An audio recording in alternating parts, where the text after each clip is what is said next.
What is a backflow preventer? It is a device required for any sprinkler system supplied from culinary water. It prevents the undesirable reversal of flow of liquid, gas, or suspended solid into the potable water supply. Why do I need a backflow protection device?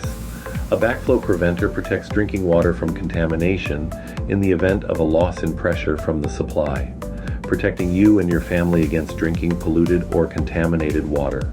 Pressure vacuum breaker. The PVB is a popular choice for backflow prevention. It's easy to install, meets most requirements, and is cost-effective. Follow manufacturer guidelines for proper installation. Note, PVBs don't protect against back pressure, so avoid using them in systems with pumps or secondary water supplies. Reduced pressure assembly. The RP offers the best protection for sprinkler systems connected directly to pressurized culinary potable water systems. While it's typically the most expensive option, it provides superior safety for your water supply.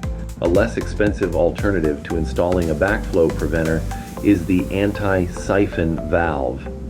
Its design makes it equally reliable protection to the pressure vacuum breaker because they both rely on the same concept. The only drawback is the anti-siphon valve is not a testable device. All of this comes directly from my website, sprinklersystemcalculator.com, where you will find helpful information on installation, repairs, and digital tools to assist you on your sprinkler journey. Please leave a comment about what you would like covered next time. Like this post and share. Follow me for more sprinkler know-how.